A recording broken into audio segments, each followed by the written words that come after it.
బంగ్లాదేశ్లో ఏం జరుగుతోంది? మహమ్మద్ యూనస్కు వ్యతిరేకంగా తిరుగుబాటుకు రంగం సిద్ధమవుతోందా? అక్కడి సైన్యం అధికారాన్ని కైవసం చేసుకోవడానికి పావులు కదుపుతోందా? బంగ్లాతో పాటు భారత్లోనూ గుసగుసలు మొదలయ్యాయి. షేక్ హసీనా రాజీనామా తర్వాత ఏర్పడ్డ యూనస్ నేతృత్వంలోని తాత్కాలిక ప్రభుత్వం మీద పెరిగిపోతున్న వ్యతిరేకత, అపనమ్మకం నేపథ్యంలో సైన్యం జోక్యం చేసుకోబోతోందని ప్రచారం జరుగుతోంది. అయితే ఈ వార్తలను అటు సైన్యం, ఇటు యూనస్ ఖండించారు. మరోవైపు ప్రధాని మోదీతో భేటీ కోసం యూనస్ ప్రయత్నాలు చేస్తుంటే భారత్ ఇందుకు ఆసక్తి చూపడం లేదని తెలుస్తోంది. మన పొరుగు దేశం బంగ్లాదేశ్లో త్వరలో సైనిక పాలన అమల్లోకి వచ్చే అవకాశముందా? ప్రస్తుతం అక్కడి మీడియా హాట్ గా ఈ అంశంపై కథనాలను వండేస్తోంది. బంగ్లాదేశ్ తాత్కాలిక ప్రభుత్వ అధినేత, నోబెల్ బహుమతి గ్రహీత మహమ్మద్ యూనస్ పై తిరుగుబాటుకు సైన్యం సిద్ధమవుతున్నట్లు ప్రచారం జరుగుతోంది. గతేడాది అక్టోబర్లో ప్రధానమంత్రి పదవి నుంచి షేక్ హసీనా వైదొలిగిన తర్వాత మహమ్మద్ యూనస్ తాత్కాలిక ప్రభుత్వ అధినేతగా బాధ్యతలు చేపట్టారు. రిజర్వేషన్ల వ్యతిరేక నిరసనల్లో పెద్ద ఎత్తున హింస చెలరేగిన నేపథ్యంలో హసీనా దేశం విడిచి పారిపోయిన సంగతి తెలిసిందే. అప్పటినుంచి ఆమె భారత్లో తలదాచుకుంటున్నారు. ఆయన పనితీరు పట్ల ప్రజలతో పాటు సైన్యం అసంతృప్తిగా ఉన్నట్లు ప్రచారం సాగుతోంది. ఈ నేపథ్యంలో యూనస్పై తిరుగుబాటు జరిగే అవకాశం ఖచ్చితంగా ఉన్నట్లు అక్కడి మీడియా చెప్తోంది. యూనస్ను పదవి నుంచి తొలగించి సైన్యమే అధికార పగ్గాలు చేపట్టబోతున్నట్లు వరుసగా కథనాలు వస్తున్నాయి. గత కొద్ది రోజులుగా బంగ్లాలో సైన్యానికి వ్యతిరేకంగా రాజకీయ పార్టీలు, విద్యార్థి నాయకులు స్వరం వినిపించారు. ఈ క్రమంలోనే యూనస్కు వ్యతిరేకంగా తిరుగుబాటు జరగనున్నట్లు సమాచారం అందింది. దీంతో దేశంలోని సైన్యం అలర్ట్ అయింది. ఢాకా అంతటా కట్టుదిట్టమైన గస్తీని ఏర్పాటు చేయడంతో పాటు పలు ప్రాంతాల్లో చెక్పోస్టులు పెట్టింది. ఇటీవల Bangladesh army chief general Waker Uz Zaman నేతృత్వంలో ఈ అత్యవసర సమావేశం జరిగింది. ఇందులో 5 లెఫ్టినెంట్ జనరల్స్, 8 మంది మేజర్ జనరల్స్తో సహా ఇతర ముఖ్యాధికారులు పాల్గొన్నారు.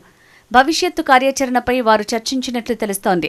యూనస్ బాధ్యతలు చేపట్టినప్పటి నుంచి బంగ్లా ప్రజల్లో అశాంతి, అపనమ్మకం పెరిగిందని ఆర్మీ వర్గాలు తెలిపాయి. దీంతో దేశంలో రానున్న రోజుల్లో తీవ్ర పరిణామాలు ఎదురయ్యే అవకాశం ఉందని వెల్లడించాయి. ఈ క్రమంలో దేశంలో స్థిరత్వాన్ని పునరుద్ధరించడంలో ఆర్మీ పాత్ర ఎక్కువగా ఉంటుందనే దానిపై అధికారులు చర్చించారు. ఈ సమావేశంలో దేశంలో అత్యవసర పరిస్థితి ప్రకటించాలని, యూనస్పై ఒత్తిడి తీసుకురావాలని ఆర్మీ అధికారులు నిర్ణయించారు. అంతేకాక సైన్యం పర్యవేక్షణలోనే జాతీయ ఐక్యత ప్రభుత్వాన్ని ఏర్పాటు చేయాలని యోచిస్తోంది. అయితే ఈ వార్తలను బంగ్లాదేశ్ సైన్యం ఖండించింది. సైనిక ఉన్నతాధికారుల అత్యవసర సమావేశం ఏదీ జరగలేదని తేల్చి చెప్పింది. మీడియా తప్పుడు ప్రచారం చేయొద్దని సూచించింది. మహమ్మద్ యూనస్పై తిరుగుబాటు అంటూ వస్తున్న వార్తల్లో ఏమాత్రం వాస్తవం లేదని స్పష్టం చేసింది. ప్రభుత్వాన్ని కూలదోయాలన్న ఉద్దేశం లేదని పరోక్షంగా తేల్చి చెప్పింది. ప్రజల్ని తప్పుదోవ పట్టించే ప్రయత్నాలు మానుకోవాలని, బాధ్యతాయుతంగా వ్యవహరించాలని ప్రసార మాధ్యమాలకు సూచించింది. బంగ్లాదేశ్ సైన్యం సాధారణంగా నిర్వహించే ఒక సమావేశానికి తప్పుడు సమాచారం జోడించి ఈ కథనం రాశారని పేర్కొంది. బంగ్లాదేశ్ ముఖ్య సలహాదారులపై తిరుగుబాటుకు అవకాశాల నేపథ్యంలో బంగ్లాదేశ్ సైన్యం అత్యవసర సమావేశం అన్న శీర్షికతో ప్రచురితమైన వార్త పాత్రికేయ దుష్ప్రవర్తనకు నిదర్శనమని బంగ్లాదేశ్ సైనిక ఇంటర్ సర్వీసెస్ పబ్లిక్ రిలేషన్స్ సంస్థ ఒక ప్రకటనలో పేర్కొంది. మరోవైపు హసీనాకు చెందిన అవామీ లీగ్ పార్టీ తిరిగి పుంజుకునేలా చేసేందుకు సైన్యం ఒక ప్రణాళికను రూపొందిస్తోందని విద్యార్థి పార్టీలు ఆరోపించాయి. అయితే వీటిని సైన్యం ఖండించింది. తాజాగా మహమ్మద్ యూనస్ సైతం దీనిపై స్పందించారు. బంగ్లాలో తాత్కాలిక ప్రభుత్వం అధికారంలోకి వచ్చినప్పటి నుంచి మీడియాలో వదంతుల పండుగ కొనసాగుతోందని ఆయన విమర్శించారు. ఎన్నికలు సమీపిస్తున్న కొద్దీ ఇలాంటి తప్పుడు వార్తలు ఇంకా పెరుగుతాయన్నారు. గతేడాది జూలై, ఆగస్టుల్లో తిరుగుబాటుకు వ్యతిరేకంగా ఓడిపోయిన వారు ఈ వదంతులను సాధనాలుగా మార్చుకుంటున్నారు. మీ అందరికీ తెలుసు ఈ తప్పుడు కథనాల వెనుక ఎవరున్నారు, ఎవరు వీటిని నడిపిస్తున్నారు అనేది. వీటిని వ్యాప్తి చేసేందుకు విపరీతంగా డబ్బు ఖర్చు చేస్తూ 24 గంటలు ఇదే పని మీదున్నారు. మనందరి ఐక్యత వారిని కల్లోలానికి గురిచేస్తుంది. దీన్ని విచ్ఛిన్నం చేయాలనుకుంటున్నారు. వారి వినూత్నమైన ఆటలకు ఎప్పుడు పావుగా మారుతారో మీకే తెలీదు. మనం యుద్ధ పరిస్థితిలో ఉన్నామని గుర్తుంచుకోండి. ఎన్నికలు సమీపిస్తున్న తరుణంలో ఇలాంటి వదంతులు మరింత పెరిగిపోతాయి. ప్రజలు అప్రమత్తంగా ఉండాలని కోరుకుంటున్నా అని యూనస్ పేర్కొన్నారు. మాజీ ప్రధాని షేక్ హసీనాకు చెందిన అవామీ లీగ్ పార్టీని నిషేధించే ఆలోచన ఏదీ లేదని యూనస్ ప్రభుత్వం వెల్లడించింది. హత్య, మానవత్వానికి వ్యతిరేకంగా జరిగిన నేరాలకు పాల్పడిన ఆ పార్టీకి చెందిన నేతలు కోర్టులో విచారణను ఎదుర్కోవాల్సి ఉంటుందని స్పష్టం చేశారు. ఇక భారత ప్రధాని నరేంద్ర మోడీ, బంగ్లాదేశ్ ప్రభుత్వ తాత్కాలిక సారథి మహమ్మద్ యూనస్ల మధ్య ద్వైపాక్షిక భేటీ ఉండకపోవచ్చని తెలుస్తోంది. 7 దేశాలతో కూడిన bay of Bengal initiative for multisectoral technical and economic cooperation BIMSTEC కూటమి సమావేశం ఏప్రిల్ 3-4 మధ్య థాయిలాండ్లో జరగనుంది.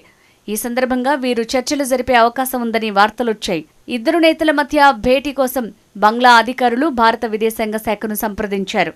అయితే వీరిద్దరి మధ్య అధికారిక సమావేశం జరిగే అవకాశాలు తక్కువగా ఉన్నట్లు తాజా సమాచారం. బంగ్లాదేశ్ తాత్కాలిక ప్రభుత్వం నుంచి ప్రతిరోజు ఏదో ఒక విమర్శ వస్తున్న సమయంలో అధికారిక సమావేశం కష్టమే. పరిస్థితులు సమావేశానికి అనుకూలంగా లేవని భారత అధికారులు అంటున్నారు. మరోవైపు సదస్సుకు హాజరయ్యే నేతల మధ్య సమావేశాన్ని కొట్టిపారేయలేం, అంతకు మించి ఊహించటం లేదని కూడా చెప్తున్నారు. ఈ రాజకీయ గందరగోళం నేపథ్యంలో యూనస్ త్వరలోనే చైనాలో పర్యటించనున్నారు. మార్చి 28న చైనా అధ్యక్షుడు జిన్పింగ్తో భేటీ కానున్నారు. చైనా బంగ్లాల మధ్య సంబంధాల్లో మార్పునకు ఈ పర్యటన దోహదపడుతుందని ఢాకా అధికారులు భావిస్తున్నారు. ఇటీవల భారత్ పర్యటనకు వచ్చిన America national intelligence director Tulsi Gabbard ఓ ఇంటర్వ్యూలో బంగ్లాదేశ్పై చేసిన వ్యాఖ్యలు తీవ్ర దుమారం రేపాయి. బంగ్లాదేశ్లో మైనారిటీలు హింసకు గురవుతున్నారని ఆమె ఆరోపించారు. బంగ్లాదేశ్లో హిందువులు, ఇతర మైనారిటీలపై దాడులు జరగటం అధ్యక్షుడు ట్రంప్నకు, ఆయన పరిపాలనకు ఆందోళన కలిగించే అంశం. దీనిపై బంగ్లా తాత్కాలిక ప్రభుత్వంతో ట్రంప్ చర్చలు ప్రారంభించారు అని తులసి గబార్డ్ పేర్కొన్నారు. అయితే తులసి వ్యాఖ్యలను బంగ్లా తీవ్రంగా ఖండించింది. సరైన ఆధారాలు లేకుండా తప్పుదారి పట్టించే ప్రకటనను చేశారని పేర్కొంది. తులసి గబార్డ్ అన్యాయమైన బ్రష్తో దేశం మొత్తానికి మరకలు అంటించే ప్రయత్నం చేశారు. సరైన ఆధారాలు లేకుండానే ఆమె ఈ ఆరోపణలు చేశారు. బంగ్లా ప్రపంచంలోని అనేక దేశాల మాదిరిగానే తీవ్రవాద సవాళ్లను ఎదుర్కొంటోంది. మా భాగస్వామ్య దేశాల మద్దతుతో వీటిని సమర్థంగా ఎదుర్కొనేందుకు ప్రయత్నాలు చేస్తున్నామని పేర్కొంది. అటు బంగ్లాదేశ్లోని పరిస్థితులపై ఇటీవల తమ నేషనల్ ఇంటెలిజెన్స్ డైరెక్టర్ తులసి చేసిన వ్యాఖ్యలపై అమెరికా స్పందించింది. అమెరికా విదేశాంగ శాఖ ప్రతినిధి టమ్మీ బ్రూస్ మాట్లాడుతూ అమెరికా ఎలాంటి హింసనైనా మైనారిటీలపై వివక్షను ఖండిస్తుంది. అదే సమయంలో బంగ్లాదేశ్ తాత్కాలిక ప్రభుత్వం తీసుకున్న చర్యలను స్వాగతిస్తున్నట్లు పేర్కొన్నారు. వాటిని తాము గమనిస్తున్నామని, భవిష్యత్తులో కూడా ఆ దేశం వాటిని కొనసాగిస్తుందని భావిస్తున్నట్లు వెల్లడించారు.